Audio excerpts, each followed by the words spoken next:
Terima kasih Anda masih bersama kami di Fokus Terkini TVRI, masih bersama dengan sejumlah narasumber, Mbak Almas dari ICW, lalu Mas Pras Jubir Kemenkyu, dan juga Bang Saur Siagian dari Tampak yang tergabung bersama kami juga malam hari ini. Bu Yenti Ganasih, Bu Yenti selamat malam, salam sehat. Selamat malam, salam sehat. Baik, sebelum saya akan Terima kasih. Bu Yanti lagi, Ya. saya akan ke Mas Pras terlebih dahulu. Mas Pras menjawab apa yang tadi sudah diungkapkan oleh Bang Saur dan juga Mbak Almas. Ya, saya rasa secara umum itu yang kami sampaikan ya, beberapa sistem yang telah dibangun dan bekerja, beberapa langkah perbaikan, langkah korektif yang kita lakukan, tapi saya juga ingin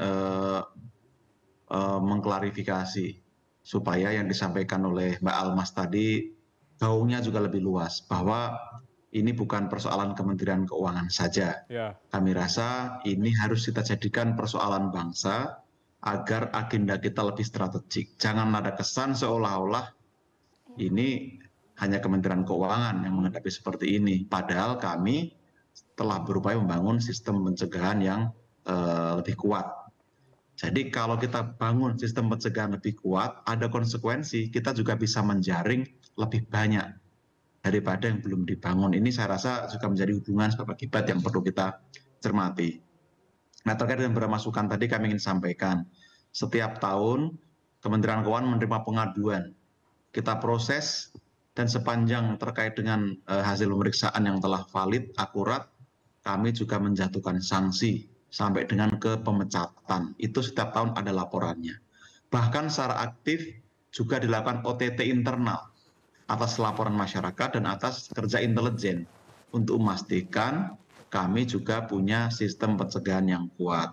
Bila ada indikasi pelanggaran hukum, kami juga melaporkan kepada KPK. Nah, kalau Bang Jaya ingat, beberapa kasus korupsi yang disidik oleh KPK beberapa waktu terakhir itu adalah hasil pengembangan bersama dari sistem whistleblowing yang berjalan dengan efektif. Karena ada indikasi tipikor, maka kami laporkan dan selesaikan bersama dengan KPK.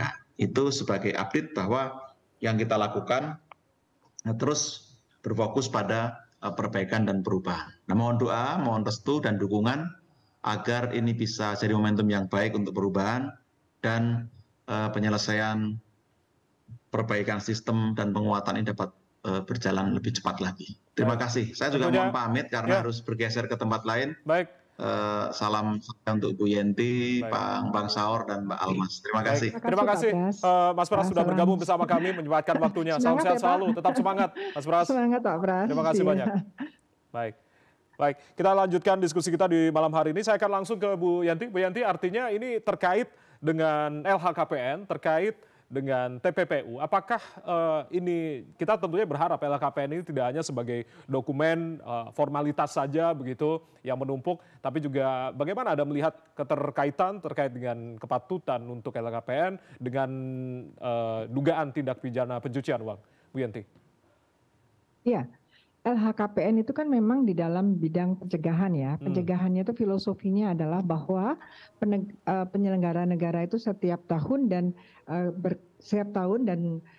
momen-momen tertentu baru itu dia harus melakukan laporan kekayaan. Itu adalah ketika ada keharusan melaporkan harta kekayaannya, tentu yang akurat, tentu yang bisa diklarifikasi. Itu harusnya kita berharap itu mencegah para pejabat negara tidak melakukan korupsi gitu kan. Tetapi itu kan filosofinya seperti itu. Ketika LHKPN itu diserahkan, dan LHKPN itu berbeda dengan LHA. LHKPN itu adalah kewajiban dari undang-undang untuk mengisi, tapi yang mengisi dirinya, ya, sehingga memerlukan suatu klarifikasi supaya nanti setara dengan LHA. Karena kalau LHA dari PPATK itu sudah ada analisisnya. Jadi ini LHKPN harus dianalisis. Maka saya tanyakan kepada KPK, sistem yang dibangun untuk LHKPN yang kemudian tidak mudah kita mengatakan bahwa oke 100%, kan bukan itu. Tetapi yang 100% itu apakah memang sudah diklarifikasi dan bagaimana klarifikasinya, hasilnya bagaimana, dan nanti evaluasi sejauh mana sih ketika ada LHKPN yang memang tidak sesuai bagaimana tidak sesuainya? Kan kita bisa minta bantuan kepada PPATK. Jadi itu supaya kalau ada hal-hal yang tidak sesuai dengan profil itu tidak bermuara pada hanya sanksi administrasi. Itu kan harus dibangun seperti itu gitu. Nah, pertanyaannya bagaimana LHKPN dengan TPPU? LHKPN dengan TPPU itu sangat lekat gitu ya. Ketika saya kadang-kadang bertanya, KPK tahu nggak apa masih lupa apa filosofinya ada LHKPN di tahun 2004 ya dibangunnya itu ya, karena 2002 dibangun, kemudian di 2004 baru kita siap ya. Itu adalah sudah setiap ada LHKPN yang ada transaksi mencurigakan atau sesuatu yang tidak sesuai, harta kekayaan yang tidak sesuai dengan profil, itu langsung lekat dengan TPPU, karena TPPU sudah ada 1988 dan kita sudah mengadopsi menjadi undang-undang kita 2002. Jadi dengan sendirinya kita langsung kecurigaannya pada adanya dugaan asal TPPU. Nanti dianalisis dan kemudian dicari dari dugaan TPPU, yaitu transaksi yang mencurigakan. Transaksi yang mencurigakan dalam TPPU tidak harus transaksi bayar-membayar, pemberian, gratifikasi, itu nanti menimbulkan satu transaksi. Nah, kemudian ada TPPU-nya, dari TPPU-nya dulu, baru kita nanti naik ke atas, sehingga di hulu kita ketemukan yang mencurigakan itu dari hasil kejahatan apa. Pada umumnya ya kalau pejabat negara ya korupsi, tetapi bukan berarti semua pejabat negara tidak mungkin melakukan selain korupsi. Berarti ada harta kekayaan yang diperoleh dengan tidak sah atau berasal dari hasil kejahatan yang masuk atau disampaikan di LHKPN. Nah, ini berarti kan ada TPPU. Yeah. Jadi inilah spektakulernya TPPU, yaitu dengan dugaan asal TPPU bisa menemukan kejahatan asalnya apa. Jadi ini memang yang sesuatu yang baru, dikatakan bahwa TPPU adalah tindak pidana yang mempunyai karakteristik khusus, yaitu pidana itu harus double crimes, masuknya dari kejahatan, bisa jadi kejahatan lanjutan yaitu TPPU, dan bisa nanti didalami sehingga menemukan kejahatan korupsinya misalnya. Itu yang harus spektakuler itu di situ. Okay. Jadi jangan berpikir secara konvensional, PPPU tunggu dulu, korupsinya dulu. Tidak bisa. Bisa jadi dari LHKPN itu muncul dugaan TPPU, nanti diketemukan kejahatan asalnya itu apa. Bisa jadi itu korupsi. Kalau bukan korupsi ya sudah silahkan KPK serahkan kepada penegak hukum yang lain. Karena memang kejahatan asalnya banyak di dalam undang-undang TPPU itu. Demikian. Tapi Bu Yanti ini terkait dengan TPPU, artinya biasanya kan memakai atau menggunakan perantara sehingga pada akhirnya tidak terendus di LHKPN begitu. Ini kan juga banyak praktek yang seperti itu, Bu Yanti. Tanggapan Anda? Iya, itu kan namanya juga modus ya, modus orang yang sedang dicurigai harta kekayaannya ada tercemar atau masuk uang-uang hasil kejahatan kan gitu ya. Dan tadi kan sudah ada klarifikasi dari Pak Pahala tadi ya, bahwa mobil itu ternyata atas nama kakaknya pejabat ini, yang kemudian tadinya dibeli dari seseorang yang ada di gang. Ini kan banyak suspicious-nya gitu kan. Justru ini menunjukkan bahwa jangan-jangan ini modus-modusnya itu hal-hal yang sangat biasa yang terjadi dalam TPPU, sehingga TPPU mempunyai satu karakternya, yaitu bahwa prosesnya mulai dari placement kah hanya pertama kali, atau kan sudah di layeringkan, ataukah sudah integration. Okay. Nah, karena PPPU itu adalah memang satu tonggak di mana kita bisa mengungkap kejahatan-kejahatan yang awalnya hanya narkotika, kemudian kita pakai terutama untuk korupsi dengan masuknya UNCAC, artikel 14 dalam UNCAC memasukkan sebetulnya setiap ada korupsi harus dimasukkan juga kemungkinan ada TPPU-nya, kemungkinan besar. Itu yang harus difahamkan kepada lembaga penegak hukum untuk menangani korupsi, dan harus selalu curiga itu sudah terjadi TPPU, harus itu karena sudah masuk UNCAC dan kita sudah masuk rezim anti pencucian uang internasional. Baik, saya akan langsung ke Bang Saur kembali. Bang Saur, artinya kalau tadi Bu Yanti mengatakan ini memang ada keterkaitan yang erat gitu, hubungan yang erat antara LHKPN dan juga TPPU. Bang Saur. Ya, saya kira apa yang diberikan atau pendapat atau analisis daripada Mbak Yanti, nggak ada lagi sesungguhnya keraguan atau kalau istilah KPK itu kemudian seakan-akan ditemukan dulu korupsinya, tetapi sudah ada sesungguhnya payung hukum untuk bagaimana menelusuri ada dugaan-dugaan kejahatan di kasus ini dengan data-data LHKPN tuh. Misalnya seperti saya singgung tadi soal Rubicon, udah pasti kemungkinan ini praktek. Minta maaf aja Jaya, kentut itu bau, tapi kita nggak tahu bentuknya ya. Kita kira-kira kayak begitu. Biasanya pensiasatan model-model kayak begitu. Jadi nama orang, kemudian sangat confidence mengatakan itu bukan kekayaan saya. Ini yang kita bilang, KPK ini jangan akhirnya seperti Mbak Yanti bilang, jadi seakan-akan mereka ini pengacaranya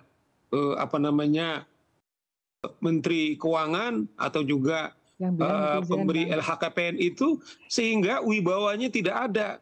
Kalau mereka katakanlah sudah koordinasi tahun 2012 dengan Kejaksaan, kemudian juga dengan Inspektur Keuangan. Nah ini juga ditelusuri. Nah jelas kalau dibilang nggak ada instrumen hukumnya, Mbak Yanti sudah jelas. Kemudian memberikan bagaimana struktur, kemudian dari data yang dimiliki itu, karena kan memang ini self-assessment, ini kan dibutuhkan satu kesadaran untuk mengisi, tetapi kan digunakan untuk sebaliknya dengan melegitimasi kejahatan-kejahatan sumber dana yang mereka miliki.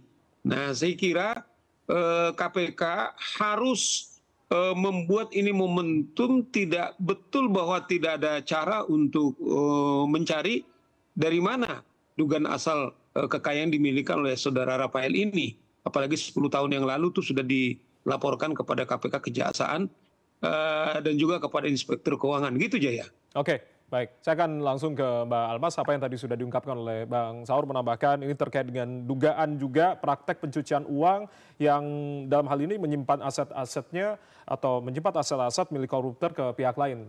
Bang Saur tadi mencontohkan terkait dengan Rubicon. Iya, iya.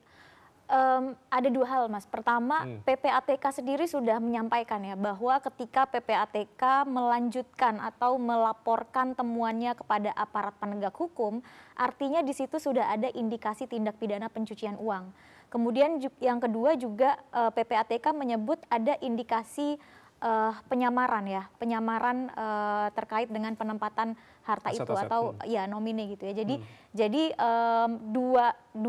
paling tidak dua hal itu yang kemudian perlu menjadi fokus saat ini, bukan hanya terkait dengan gaya hidup mewah begitu ya. Kemudian ada harta yang tidak wajar, kalau sekiranya tidak wajar ya itu bisa legal, bisa juga ilegal gitu ya. Tapi di sini sudah ada dugaan atas tindak pidana pencucian uangnya, karena PPATK sendiri yang menyampaikan ketika misalnya PPATK menjelaskan bahwa mereka sudah mengirimkan laporan atas kejanggalan transaksi keuangan dari aktivitas rekening Rafael Alun Trisambodo kepada aparat penegak hukum dan juga kepada Irjen Kemenkyu. Kemudian yang kedua, satu yang tadi saya lupa sampaikan begitu ya kepada Mas Pras, dalam rangka pencegahan rasanya juga penting. Memang ketika ada pejabat negara, ada penyelenggara negara mempunyai harta yang jumbo gitu ya, di luar profil atau di luar gaji dan tunjangan yang mereka dapatkan, ini belum tentu sumbernya ilegal. Bisa jadi sumbernya legal begitu ya, bisa jadi dia berbisnis. Yang perlu dicek lebih jauh adalah apakah misalnya Kementerian Keuangan itu juga menginventarisir bisnis-bisnis apa saja sih yang digeluti oleh pejabat-pejabatnya, oleh pegawai-pegawainya. Sampai itu yang selama ini belum begitu ya? Ya saya tidak tahu, bisa kita tanyakan kepada Mas Pras begitu ya. Apakah inventarisir terkait dengan bisnis-bisnis pejabat di Kementerian Keuangan dan juga tidak hanya di Kementerian Keuangan ya, tapi di semua kementerian lembaga pemerintah daerah, apakah itu dilakukan? Karena ya memang bisa jadi sumbernya legal karena dia misalnya punya saham seperti yang ditemukan oleh KPK ya. Saudara RAT mempunyai kepemilikan saham di, kalau saya tidak salah, di 6 perusahaan. Tapi apakah itu kemudian diinventarisir oleh Kementerian Keuangan? Misalnya hal yang sederhana untuk mengecek atau untuk mencegah adanya situasi konflik kepentingan antara misalnya kepentingan bisnis dia dengan tugas dan wewenang dia sebagai pejabat di Kementerian Keuangan. Ini kan juga langkah pencegahan yang saya rasa penting untuk kemudian didorong, diimplementasikan di instansi institusi negara begitu ya, di kementerian, di lembaga, agar kemudian langkah-langkah pencegahan korupsi itu lebih konkret, tidak hanya pelaporan LHKPN saja, tapi LHKPN ini jadi salah satu instrumen saja untuk kemudian mengecek berapa sih harta yang dimiliki oleh pejabat negara, oleh penyelenggara negara. Itu pun belum tentu jujur. Kalau kita berkaca pada beberapa kasus, misal kasus pajak juga gitu ya, korupsi pajak yang melibatkan Angin Prayitno, di LHKPN-nya hanya dilaporkan 18,5 miliar, tapi uang yang disita pada saat itu lebih dari 50 miliar begitu. Jadi perlu belajar juga dari kasus-kasus yang sudah-sudah begitu ya, bahwa ada beragam modus, bisa jadi ada penyembunyian harta kekayaan tidak dilaporkan ke dalam LHKPN, ada penempatan atau penyamaran harta kekayaan, tapi kan ini bisa dideteksi misalnya dari transaksi, analisis transaksi yang dilakukan oleh PPATK dan sebagainya. Oke, saya langsung tanya, mungkin Bu Yanti akan menambahkan terkait dengan perbaikan sistem, apa yang tadi sudah diungkapkan oleh Mbak Almas, untuk bisa mengembalikan kepercayaan publik terhadap institusi, tidak hanya Kementerian Keuangan, tapi juga lembaga, badan, dan juga pemerintah daerah. Bu Yanti. Ya, baik. Begini, jadi LHKPN itu kan tidak hanya untuk Kementerian Keuangan, kan ada sekitar hampir 400.000 yang harus dilihat. Nah, ini masyarakat, publik itu bertanya-tanya, selama ini bagaimana sih dari LHKPN itu, hasilnya bagaimana, outputnya bagaimana, dan saya sampaikan di sini bahwa tidak benar kalau mengungkap suatu kejahatan yang dilakukan oleh para pejabat negara yang dekat dengan korupsi, harus korupsinya terlebih dahulu. Itu saya sedih sekali dengar seperti ini. Jadi tidak ada apa-apanya kalau gitu TPPU. TPPU itu sangat spektakuler pada waktu diketemukannya tahun 1988 dalam konvensi. Itu karena dengan TPPU itu masuknya TPPU yaitu berkaitan dengan, kemudian di satu sisi muncullah FIU ya, Financial Intelligence Unit yang Indonesia namanya PPATK, itu dia bersamaan bersinergi, kemudian dari transaksi yang mencurigakan itu nanti ditambah aja. Itu kan satu alat bukti, tambah satu alat bukti lagi, keterangan ahli sudah 2 alat bukti, masuk kepada TPPU-nya, kemudian cari kejahatan asalnya apa. Nah, kemudian perlu diingat bahwa ketika mengungkap suatu kejahatan asal dan TPPU, tidak harus kejahatan asalnya dibuktikan terlebih dahulu, apalagi sampai inkrah, tidak. Harusnya antara kejahatan asal misalnya dalam hal ini korupsi dan TPPU memang harus dalam satu berkas. Tetapi masuknya bisa jadi dari korupsi dulu, dugaan korupsinya dulu, dan kemudian lengketkan itu TPPU-nya, karena tidak mungkin korupsi tanpa TPPU, kecuali baru korupsi langsung ketangkap. Ya. Dan atau yang paling penting adalah jangan-jangan kita tidak bisa mengendus, tadi yang dikatakan Pak Saur tadi ya, tidak bisa mengendus kejahatan asalnya apa, tapi tadi ada indikasi TPPU-nya. Ya jangan mengatakan tidak bisa lagi, tidak ada jalan lagi. Aduh, kita yang menyatakan bahwa KPK seperti lawyernya Kemenkyu adalah Saud Situmorang Pak tadi. Ya, dia mengatakan gitu karena memang menurut saya ya literasinya memang ini sudah clear, ini itu kan belum. Harusnya kan jangan disampaikan kepada masyarakat.